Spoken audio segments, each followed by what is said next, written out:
Fala, forasteiros! Eu aqui, o Wesley. E aqui o Léo, seja muito bem-vindo a mais um episódio de quem agora? Agora, novo quadro, Forasteiro Explica. Isso. E eu nem vou me demorar, porque nós temos uma autoridade aqui, a gente sabe que o tempo é precioso. Ele que é pai, marido, advogado, cristão e tem um lema: família, liberdade, trabalho. Atualmente, presidente da CCJ. De que a gente está falando, Wesley? Tiago Manzoni. Manzoni. Seja bem-vindo, meu Vocês querido. estão entrosados aí. Eu gostei. Obrigado, viu? Obrigado pelo convite. Obrigado. Valeu, meu irmão. Bom tê-lo aqui novamente. Prazer é meu. Faz um pouco mais de 2 anos que você esteve aqui conosco. A gente se sente muito honrado de recebê-lo novamente aqui. Pouquíssimos convidados nossos retornaram. Exatamente. Então, E a gente Então- fica feliz porque Então o eu sou duplamente honrado. porque o nosso forasteiro, gente, tá atuante. A gente tá vendo aí toda hora chega para mim um vídeo novo. Tô vendo aí realmente, assim, eu fico orgulhoso, Obrigado. sabe? Quando eu vejo ali, e ali eu fico ali, na medida do possível, dando apoio no engajamento, porque eu sei que a luta não tá fácil. É isso, é uma luta mesmo. Mas a gente vai vencendo, a gente vai vencendo. eu tenho tentado estar lá nas suas redes, compartilhando. Pô, tu entra na comentando. live às vezes. É, Na live de quinta-feira, tu Sempre, entra que, lá. sempre que é possível, eu tô lá na live, porque Show de eu acho bola. que é muito interessante e tem sido acrescentador pra gente também. Que bom, fico feliz, velho. E obrigado pelo convite para estar aqui pela segunda vez com vocês. Para mim é uma alegria enorme poder ter sido convidado pela segunda vez, um dos poucos, não é isso? É isso, um dos Valeu, pontos. velho. Exatamente. E Obrigado. pra estreia do Forasteiro Explica. O que nós vamos explicar hoje aqui? Exatamente. Na primeira vez a gente veio contar a jornada. A gente contou uma jornada, a gente soube até que eles jogavam um futebolzinho ali ó, na Jogava. meiuca. Aliás, o Capital tá indo bem, né? Tá indo Ó, bem, Vai exatamente. pegar o Botafogo agora, 22 Olha de aí, que maio. maravilha. Olha aí, Só vocês vão ver o jogo? Vamos lá. Conseguimos, né? Porque não tinha estádio, né? Pra assistir. Acho que adequou a agenda Do da Mané arena e Garrincha. vai poder ser lá. Então, a gente... E vai de camisa aqui. Se for com a camisa do Capital, paga meia. Olha aí, ó. Tá vendo? Aí, Já ele tá informado, ele tá informado. informado. E aí, hoje, estreando, Forasteiro Explica, a gente quer trazer um assunto que para alguns vai ser polêmico, mas eu acho que é pertinente para o momento atual do nosso país, que é o cristão e a política.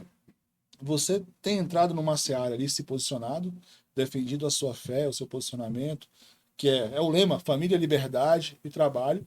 Só que existe uma resistência de trazer isso para o ambiente cristão, até de comentar, existe uma resistência, não vamos falar sobre política, não vamos misturar religião e política, mas eu entendo que o cristão ele tem um estilo de vida que transcende ali a religião e a política está em tudo, em todos os lugares. Ou meu pastor uma vez falou o seguinte: ou você influencia ou você é influenciado. Então a gente tem que tomar essa posição. E aí eu queria que a gente pudesse falar um pouco sobre isso. O cristão e a política. Como é que você enxerga o cristão hoje na política? Cara, vamos começar do começo, então. Por favor. Quem é que manda na parada toda? É o Jesus. É o Jesus, né? O Evangelho é o Evangelho de Cristo Jesus. O mundo, a boa nova do Evangelho para o mundo é uma boa nova cristocêntrica. Ele é o centro de tudo. O Evangelho não é sobre o que eu penso, não é sobre o que vocês pensam, não é sobre a religião evangélica ou a religião católica. O Evangelho é sobre Jesus. E Jesus falou para a gente que nós somos a luz do mundo. Primeiro ele falou assim, eu sou a luz do mundo. Depois ele falou, vós sois a luz do mundo. Ele falou também que a gente é o sal da terra. Não é isso? E ele falou assim, se o sal ficar sem gosto, ele serve para quê? Em uma outra parábola ou em um outro contexto, Jesus fala em parábola dizendo que o reino dos céus é semelhante ao fermento. Você pega um pouco de fermento, coloca na massa e ele leveda a massa toda. Ou seja, ele produz efeito na massa toda. A gente dizer que os cristãos não devem se colocar em qualquer lugar é como se a gente dissesse assim, apaga a luz, tira o sal, tira o fermento da massa. Tirar os princípios e os valores e a presença do Espírito Santo que os cristãos carregam de qualquer ambiente é tornar aquele ambiente trevas. E durante muitos anos, a igreja, e por igreja eu não estou falando da instituição, estou falando do corpo de Cristo, se colocou fora da política. Quando a igreja se coloca fora da política, o que sobra? Trevas. E aí, o resultado disso, a gente vê todos os dias. Olha o que a nossa política se transformou. Olha em que a nossa política se transformou. Na verdade, o maior problema é a ausência dos filhos de Deus. Os filhos de Deus são a esperança, né? Paulo, quando escreve a carta dele à igreja de Colosso, ele fala, o mistério que antigamente estava encoberto para todos, agora foi revelado. Cristo em vós, a esperança da glória. A esperança da glória em qualquer área da nossa sociedade é o Cristo que habita dentro dos cristãos. Então a presença do Espírito Santo na vida dos cristãos é a esperança da glória. Se a gente fala assim, o cristão não pode entrar na política, que esperança vai haver de glória, de restauração, de transformação, de boa política, da política voltada para o povo, dos princípios corretos, dos valores corretos? Você falou aí família, liberdade e trabalho. Tudo isso está no coração de Deus. Então, o cristão, ele leva consigo as bandeiras corretas porque é sobre quem ele é a essência de quem ele é. Então, Deus, ele ama a família e ele é o criador da instituição família. Os cristãos levam isso para o meio político, enquanto a galera da cultura woke está querendo destruir a família, a gente leva a família para a política. E discussões sobre quem educa filho, por exemplo, que é o pai e a mãe, não é a escola, sobre a proteção da sexualidade das nossas crianças, que está sendo o tempo inteiro atacada. Quem faz isso é o cristão. Mas por que ele faz isso? Porque o Deus a quem ele serve ama a família. Se o Deus a quem ele serve ama a família, ele também ama a família. Esse Deus habita nele e coloca amor no coração dele pela família. Paulo, escrevendo aos Coríntios, se eu não estou enganado, ele diz assim, aonde está o Espírito do Senhor, aí há liberdade, aí existe liberdade. E a ética judaico-cristã é a ética do trabalho. Aliás, foi a ética judaico-cristã que tornou o mundo ocidental próspero como ele é, que é a ética do trabalho. Então, a gente tira os cristãos da política, sobra o quê? Você tira o fermento do bolo, da massa de bolo, como é que ele vai levedar?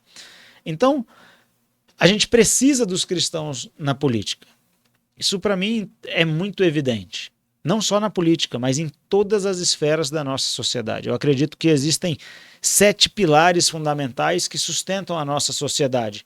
A política é só um deles, mas nós temos o pilar da religião, o pilar da cultura, do entretenimento, o pilar da educação, o pilar da família, o pilar da economia, o pilar do governo. Esses pilares todos, eles têm que estar ocupados, em alguma medida, pelos cristãos. Nós precisamos nos envolver, porque onde a gente não se envolve só sobra destruição.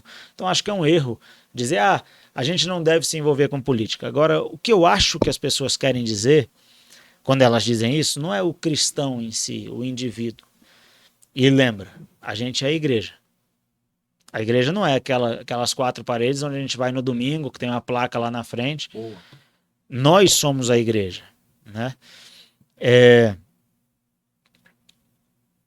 A mistura que eventualmente existe entre a instituição igreja ou algumas denominações de igreja e a política é uma mistura promíscua.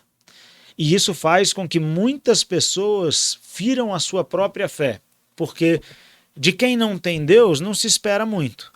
Mas quando uma pessoa diz que serve ao Deus da Bíblia, muito se espera dessa pessoa.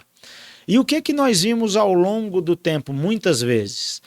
Que algumas denominações entraram na política para exercer poder político e as pessoas que foram o meio pelo qual essas denominações entraram na política acabaram se corrompendo de alguma maneira, e isso feriu as pessoas. E eu estou falando isso aqui e devo lembrar a todo mundo que nos assiste que todo ser humano é passível de erro. Então a gente não deve colocar as nossas esperanças em ser humano nenhum. Mas como se esperava uma conduta diferente e aquelas pessoas que representavam algumas denominações falharam, houve um afastamento do povo de Deus da política. Era como se a gente falasse assim, cara, não vamos nos meter nisso aí não, toda vez que a gente se mete dá Não errado, problema. dá problema. O que eu acho que é o ideal e que a igreja de Jesus deveria fazer? Cara, não usa a igreja para fazer política. Igreja é igreja, né? Agora eu tô falando do templo mesmo.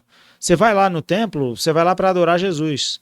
Agora, nada impede que nas nossas discussões, nas nossas conversas, nos nossos grupos, nós tenhamos debates sobre política e escolhamos representantes, candidatos que vão representar aquilo que a gente acredita. Eu acho que isso é o correto.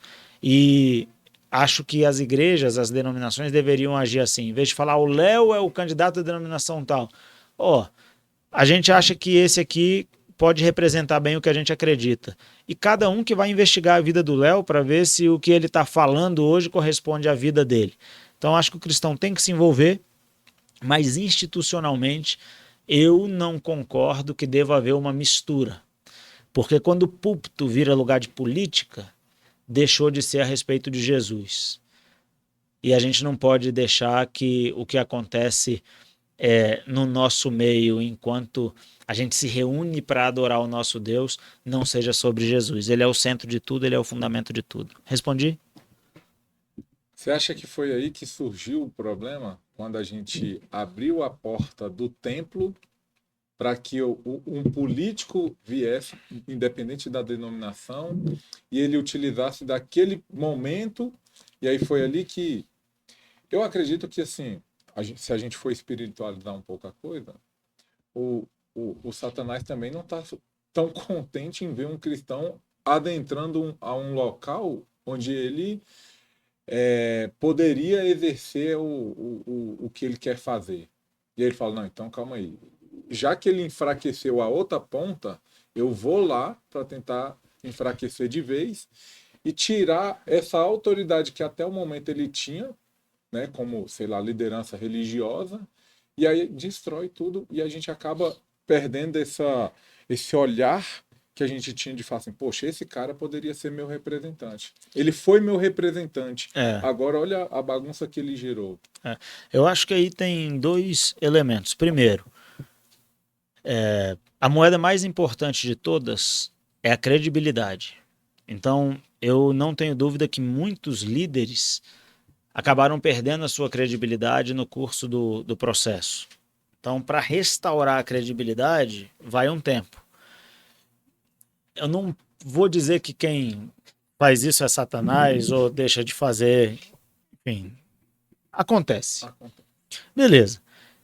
Cara, por que quando acontece, as pessoas se frustram tanto, na minha forma de enxergar? Cara, o pastor da igreja tal traz aqui o candidato e a propaganda, já acha errado fazer propaganda em igreja. Já começa daí, eu acho que não deveria acontecer. Mas a propaganda para a galera votar nesse cara aqui, não são as bandeiras dele, não é a pauta dele, não é nada disso. É que ele é um homem de Deus. Ele é um homem de Deus, ele vai defender a igreja como se a igreja precisasse de defesa. Bota fé? Cara, quem é o dono da igreja? Jesus. A igreja precisa de algum político para defender ela? Não. Eu não acredito que precise. Beleza. Então, como o rótulo ou o que fez a galera votar nesse cara aqui é que ele é um homem de Deus, qualquer falha moral que ele tiver... A régua ficou lá em cima. Pô, mas esse aí não era o homem de Deus? E a verdade é que todos nós, todo ser humano é passível de erro. E não só, assim, não é só que o cara é passível de erro, mas a avaliação que se faz de determinado comportamento pode ser uma avaliação muito punitiva e às vezes nem tem motivo para tanto. Porque quando acontece alguma coisa, assim, aparece alguma coisa, as pessoas nem querem saber, pô, foi isso mesmo que aconteceu? Né? Ele já vai no rótulo, né? Então, assim, isso machucou demais o nosso povo. Não sei se foi o diabo que fez isso. Eu acho que a gente culpa muito o diabo por coisa que ele nem tem tanta responsabilidade. Porque quem é que bota o cara no púlpito e diz, vota nele que ele é um homem de Deus? Não é o diabo, não. É o pastor. É isso. Não é isso? Então, cara, eu acho que o jeito correto da gente trabalhar isso, eu acho que é, primeiro, esse cara defende o que a gente acredita.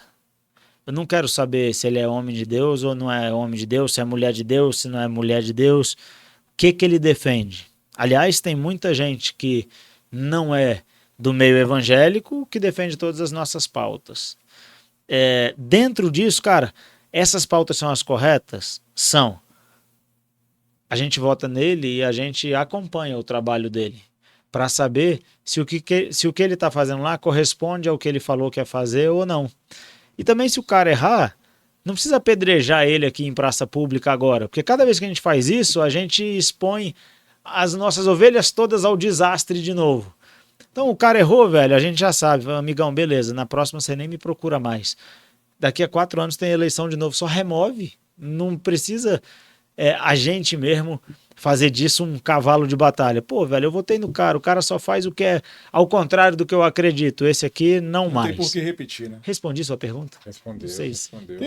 Eu tenho visto, assim, uma discussão muito clara que já tem números falando isso, que aí eu vou até nichar agora, que o voto evangélico tem decidido eleições, seja elas municipais, sejam elas estaduais, federais, enfim. E eu li recentemente um plano do atual governo nós precisamos nos aproximar do governo federal, do povo evangélico, porque a gente não tem, vamos colocar, crédito. Então, assim, aí eu voltando lá para o início, o cristão e a política. Vamos colocar que o cristão está dentro desse povo evangélico e é um povo que está ali decidindo eleições. A gente viu isso nas eleições municipais agora, que os deputados mais votados foram os vereadores e prefeitos. Os vereadores e prefeitos foram que... os conservadores, a direita conservadora. Exatamente. Aí eu queria entender isso, como é que isso está afetando a política e principalmente os nossos jovens. Então, a galera, o político, percebeu que a pauta moral decide eleição. Aonde está a pauta moral? Na igreja evangélica e na igreja católica. É simples desse jeito, velho. Então, o que eles fazem? Se maqueiam para parecer ser quem eles não são. O nosso povo já percebeu isso tem tempo. Não tem mecanismo de marketing político que faça o povo evangélico e católico acreditar que determinadas figuras e determinados partidos políticos sejam a favor do que a gente acredita. Porque eles falam uma coisa e fazem outra. Eu vou dar exemplo. Pode dar exemplo aqui? Claro, é tranquilo? Deve. Atual presidente da República, o Lula. Durante a campanha ele falou que ele era contra o aborto. Lembra disso? Sim. Ele estava falando para quem? Católicos e evangélicos. A galera que acredita na Bíblia. Sim. Porque o Deus da Bíblia é contra o aborto. O Deus da Bíblia é o Deus da vida. É ele que faz gerar no útero da mãe o bebezinho. Por isso nós somos a favor da vida desde a concepção. Aí isso se transformou num direito humano que é a proteção da vida. Então isso que veio da fé cristã se transformou em um direito que é a proteção da vida. Perceba, o nosso direito, ele nasce da fé, nasce da religião, porque o nosso direito é canônico, o direito romano, vem da Bíblia. Beleza. Aí o Lula vem e fala, não, eu sou contra o aborto. Mentira! O cara assumiu o governo e a primeira coisa que ele fez, uma das primeiras coisas que ele fez, foi tirar o Brasil do pacto contra o aborto. Retirou. E trabalha agora, por meio do Ministério da Saúde e de uma série de de normatizações infralegais, quer dizer, abaixo da lei, para possibilitar o aborto até 9 meses de gestação. Cara, o nosso povo não acredita mais nesse cara nunca. Todo mundo sabe que ele é um mentiroso. Então, no espectro político geral, os partidos de direita são contra o que os cristãos acreditam. Os partidos de esquerda, perdão, falei direita? Sim. Os partidos de esquerda são contra os que os cristãos acreditam. E a gente não cai mais nessa. Então o cara fala, eu sou contra o aborto. Mentira. A maioria das casas que trabalham para retirar as pessoas do vício em drogas são cristãs. Católicos, evangélicos primeiro, espíritas e católicos. A maioria das casas de recuperação são cristãs. O que eles querem fazer?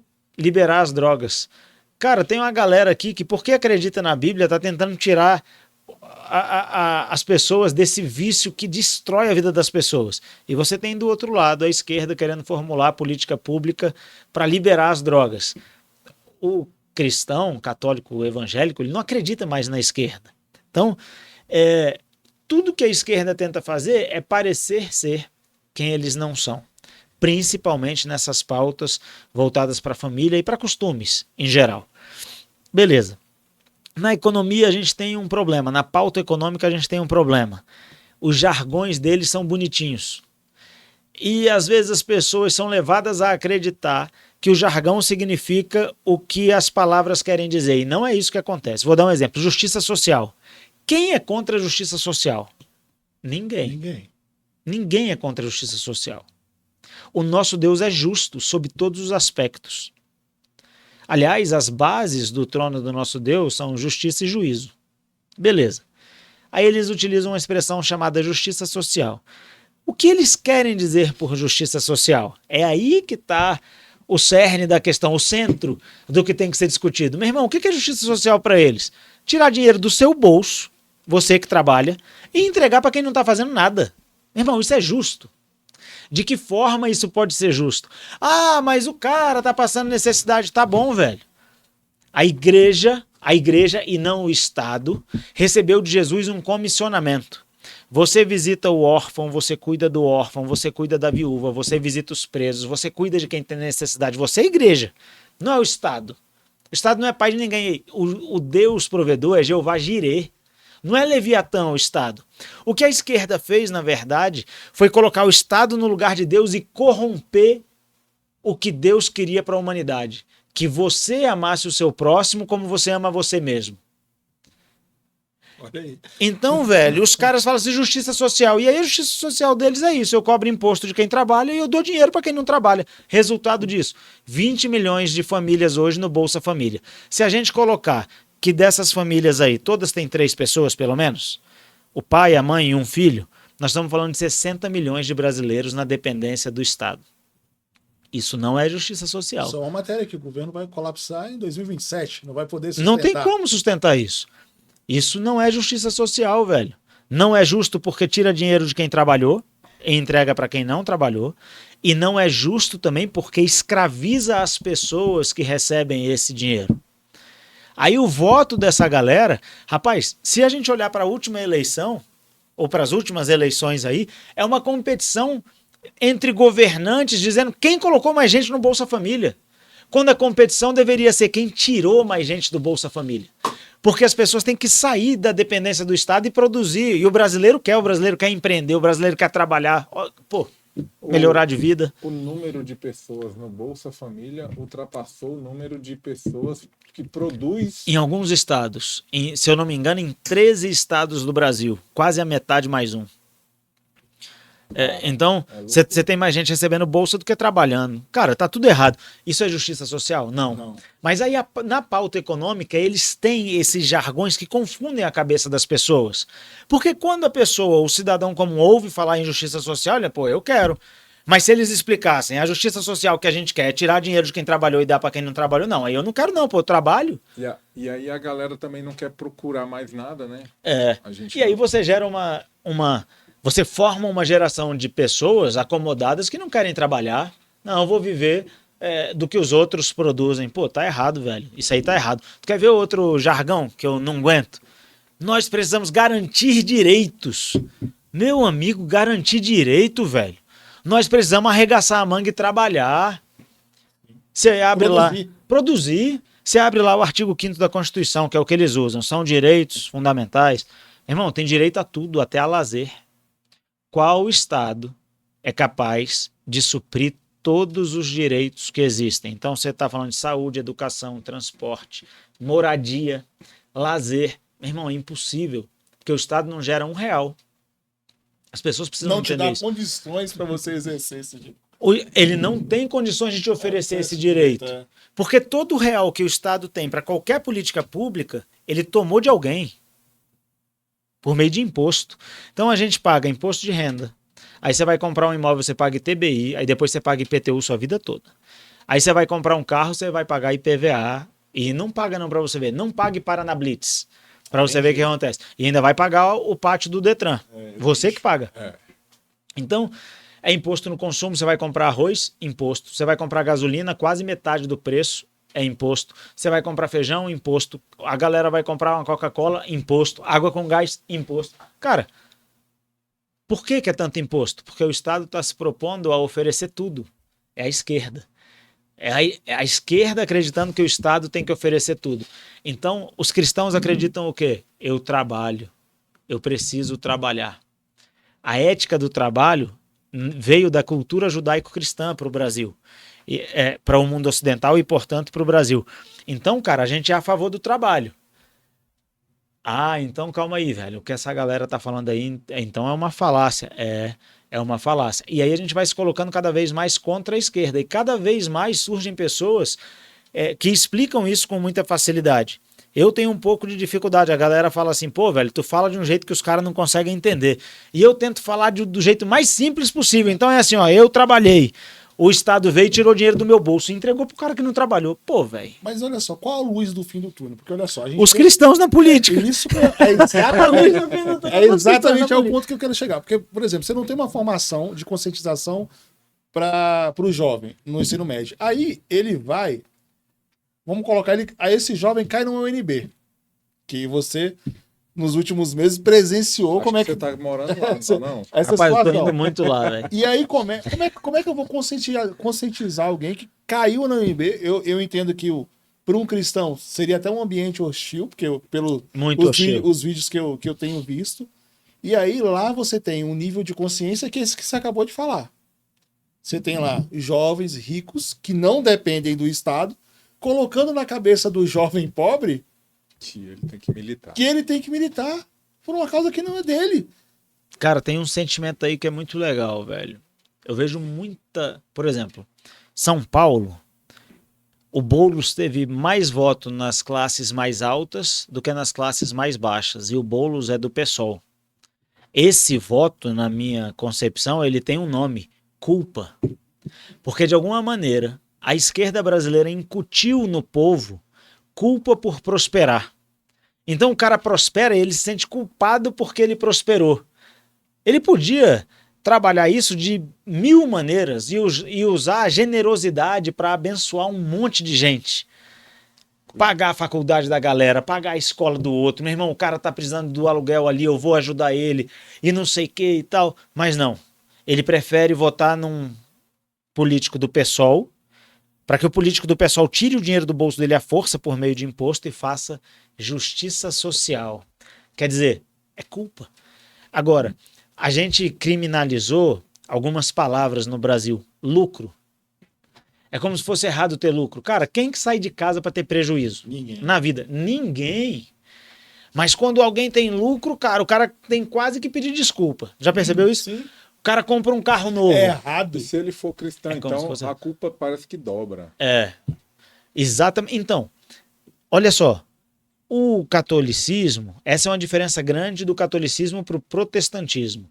O catolicismo tinha muito essa questão da culpa na prosperidade. O protestantismo acabou com a culpa. E durante muito tempo a ética protestante fez com que as pessoas se sentissem à vontade para prosperar. Hoje isso já não acontece mais. Tem muito protestante evangélico culpado porque prosperou. O cara troca de carro, ele quase pede desculpa. Ô, pessoal, desculpa, eu trabalhei pra caramba, consegui trocar meu carro aqui, me perdoem. É errado prosperar. É como se fosse errado prosperar. De onde vem essa mentalidade? Da esquerda. A esquerda quer dividir igualmente a miséria, fazendo de todos pobres. A gente não pode aceitar. Qual é a grande vantagem? E aqui é por isso que eles querem os evangélicos. Qual é a grande vantagem que os cristãos têm? A multiplicação deles, não só pelo nascimento, mas pelo número de conversões também, é enorme. Então, cada vez mais, o número, falando especificamente dos evangélicos agora, o número de evangélicos cresce. O que é que os evangélicos têm em comum? Hoje tem muito católico também fazendo isso. Lê a Bíblia. Quando o cara lê a Bíblia, ele encontra um Deus próspero, que não se incomoda que você prospere. Aliás, ele fala, riquezas e honras estão nas minhas mãos. Está lá em Provérbios. Quando o cara começa a ler a Bíblia do Gênesis, ele fala assim, caraca, então esse cara escolheu Abraão e falou assim, eu te abençoarei. Os que te abençoarem serão abençoados, quem te amaldiçoar será amaldiçoado. O que você fizer vai prosperar. Você vai ficar famoso, Abraão. Meu irmão, o cara olha aquilo ali e fala, ah, então Deus não tem nada contra a prosperidade, não. Ele continua lendo, ele fala, Isaac prosperou até no deserto. Colheu a 100 por 1 no deserto. O povo prosperou, depois de Israel, né? Isaac e Jacó, que Deus transformou em Israel, o povo prosperou. Depois foi escravizado lá no Egito, saiu do Egito, prosperou de novo. Prosperou de novo, foi para uma terra que manava leite e mel. Meu irmão, então Deus não se incomoda com prosperidade. Não. Então tem uma cultura nascendo, agora presta atenção. A cultura política, durante muito tempo só houve o discurso esquerdista, só existiu o discurso esquerdista. O que se contrapõe ao discurso esquerdista no Brasil hoje não é um discurso político de direita ainda, a direita está nascendo ainda no Brasil. O que se contrapõe é a Bíblia, é o cristianismo. É por isso que eles têm raiva dos cristãos. É por isso que eles perseguem o cristianismo, porque é o ensino da palavra de Deus que se contrapõe a isso.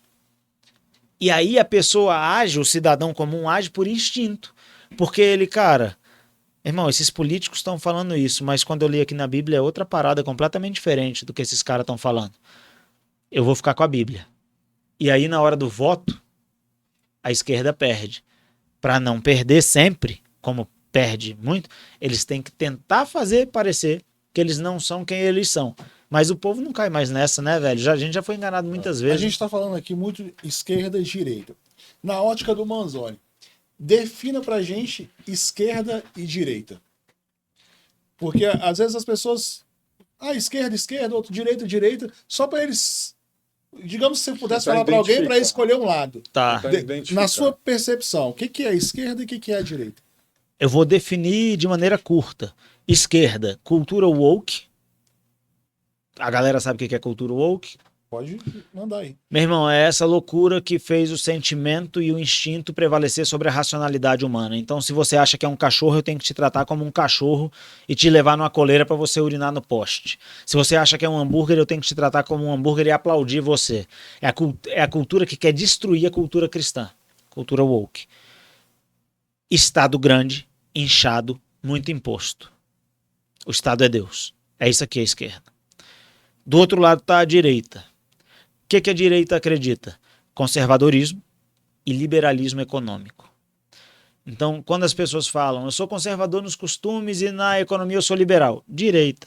O que ela está querendo dizer é o seguinte, eu acredito nos costumes judaico-cristãos e eu acredito que a liberdade econômica é o que faz as pessoas prosperarem. Então você tem de um lado as pessoas que acreditam no Estado, de outro lado as pessoas que acreditam na liberdade do indivíduo. De um lado as pessoas que querem destruir a família, a esquerda, do outro lado as pessoas que querem preservar a família, a direita. E assim sucessivamente. Agora eu vou afunilar mais ainda. Diante dessa explicação, é possível um cristão de esquerda? Rapaz, eu conheço gente que se diz cristão e se diz de esquerda. A minha opinião é, ou ele não entendeu muito bem a Bíblia, ou ele não entendeu muito bem a esquerda. Essa é a minha opinião. Eu estou colocando a sua explicação. Você está falando de um movimento... Na minha opinião, as duas coisas são absolutamente inconciliáveis entre si. Absolutamente inconciliáveis entre si. E, aliás, aqui tem um ponto importante. Porque a esquerda diz que eles são tolerantes. Não é verdade. Não existe povo mais tolerante do que o povo cristão. Não existe. Quantas vezes você viu um cristão agredindo alguém porque esse alguém é de outra religião? Cristão não. Cristão não. Quantas vezes você viu um cristão agredindo alguém, ainda que verbalmente, por causa da cor da pele? Se ele for cristão, Se ele for cristão, não. Cara, vamos dar um passo além. Por quê, velho? Porque o Deus que fez o branco é o Deus que fez o preto. É o Deus que fez o asiático. O Deus que fez o homem é o Deus que fez a mulher. Ele não faz acepção de pessoas. Ele nos fez a todos. E a todos quantos receberam Jesus, ele deu o poder de serem feitos filhos de Deus. Como que ele não faz acepção de pessoas e eu vou fazer? Não tem jeito. Não tem jeito. Então, a sexualidade. O cristão não é intolerante quanto à sexualidade. Não é. E quem é, se houver, está errado. Porque Jesus não condenou ninguém. E o nosso ministério não é o da condenação, é o da reconciliação. Agora, o fato de eu não condenar ninguém pelas escolhas quanto à sexualidade que esse alguém faz, não quer dizer que eu tenha que concordar com todos os comportamentos. Não é sobre a pessoa, é sobre o comportamento. Então, eu não vou deixar de ser seu amigo por causa das suas escolhas sexuais, sejam elas quais forem. Mas, se você um dia me perguntar, eu vou ter que dizer que, à luz da Bíblia Sagrada, que é o que eu acredito, determinados comportamentos não devem existir. Não só quanto ao sexo. A avareza, a mentira, a idolatria e um tanto de outra coisa. Beleza. Agora, o outro lado não. O outro lado não suporta nem ideias diferentes das dele. E a minha ida na UNB, que vocês mencionaram há pouco, prova isso. Cara, você não pode expor um pensamento diferente dos caras, velho. Pra você ter noção, velho, a segurança do campus pediu pra eu ir embora, porque eu ia ser agredido e eles não iam ter como garantir minha segurança. Mas eles que pregam... Essa é a galera da tolerância. É interessante isso, né? Eu vi o YouTube, eu acho que o Wilker Leão, eu também acho que foi jubilado. Vários. Não sei se ele foi jubilado. Mas tem um processo em curso que ele foi retirado de sala de aula. E assim, ele não estava ofendendo alguém, não, ele colocou o celular para se gravar, pelo menos foi a minha percepção. E aí, professores e estudantes foram para cima dele como um leão, né? Aí você vê um autoritarismo. Eles falam que são vítimas disso tudo. Aí você percebe a incoerência, né, na forma de pensar deles. Mas eu estou falando tudo isso para fazer um contraponto entre esquerda e direita e onde o cristão deve se colocar. Na minha opinião, o cristão é conservador. Então ele tem um lado. Na minha opinião, tem. E deve se posicionar. Deve se posicionar. Na minha opinião, na economia, o cristão é liberal. Liberal. Agora, liberalismo... Vamos pontuar dessa Diz forma? Aí. Acho que fica até melhor para uma conscientização. Um cristão, você falou na economia, por que ele deve escolher a direita? Vamos colocar assim. Pô, fera demais. Cara, quais princípios que o cristão acredita? Prosperidade, trabalho, livre pactuação. Então, eu faço um negócio com você se eu quiser. Você compra de mim se você quiser. Livre mercado. Livre mercado. Que mais? Lucro. O cristão acredita no lucro, velho. O lucro não é penalizado, não. Aliás, Jesus, na parábola dos talentos, o único cara que pegou o talento e enterrou, ele falou, me dá aqui, vou passar pro outro ali, porque, pô, velho, tá me zoando. Tu tá me zoando que tu pegou isso aí e enterrou, velho. Tu tá de brincadeira comigo. Me dá aqui. Eu vou dar para quem sabe trabalhar com isso. Isso tudo, direita, liberalismo econômico. Aliás, sobre liberalismo econômico, vale muito a pena acompanhar o trabalho do Milei na Argentina. O cara é sensacional. Poucos anos, virou uma chave lá, saiu de uma inflação horrível. O cara tá arrebentando. 2 anos já que ele tá na presidência? Passou rápido, hein? Do outro lado, o contrário disso.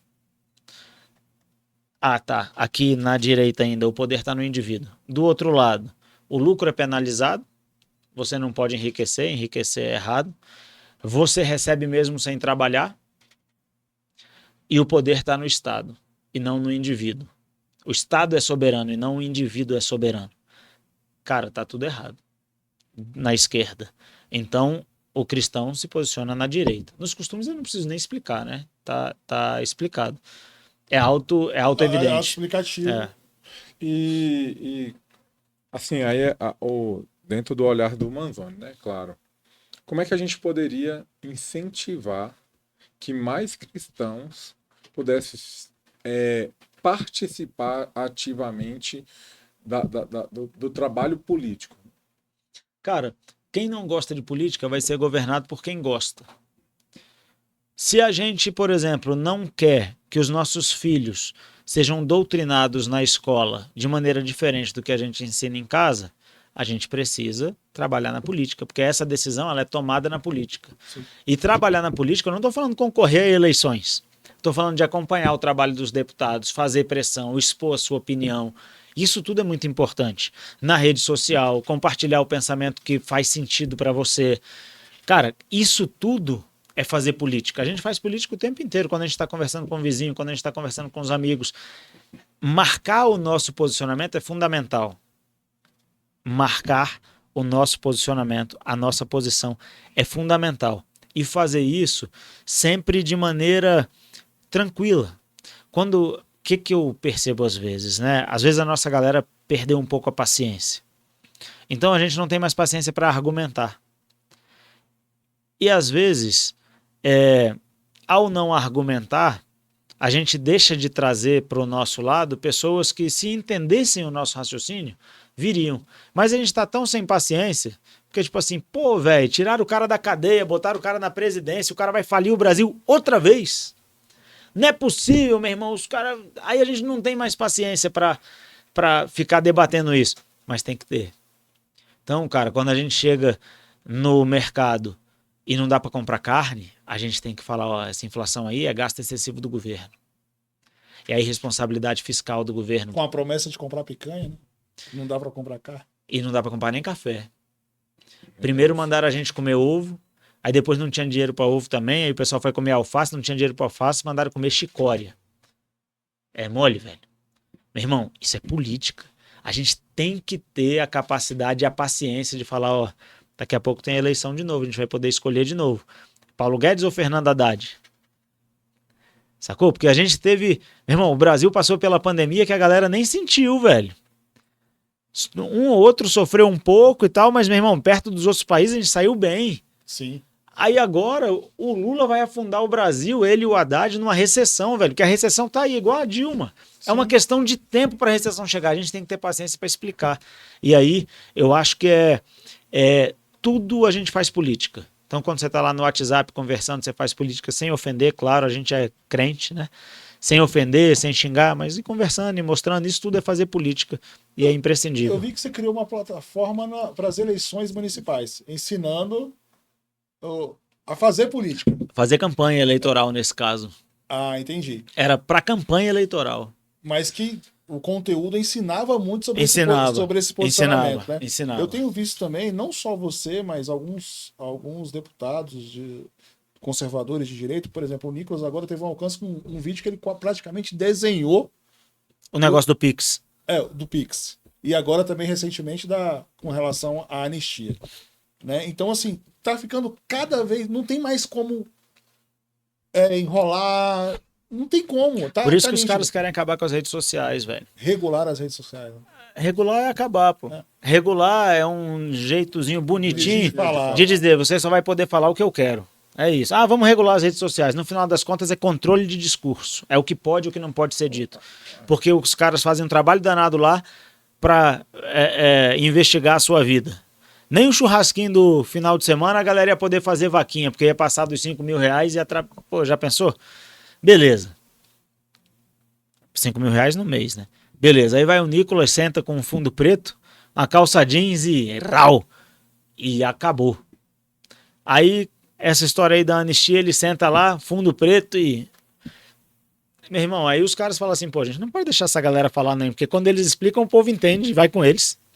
É exatamente isso. E aí eles têm que, de alguma forma, chegar nesse cara que tá falando, nesse garoto que tá falando, e tentar calar a voz de um cara que consegue explicar de uma forma que o povo tá entendendo. A linguagem do povo. A linguagem do povo.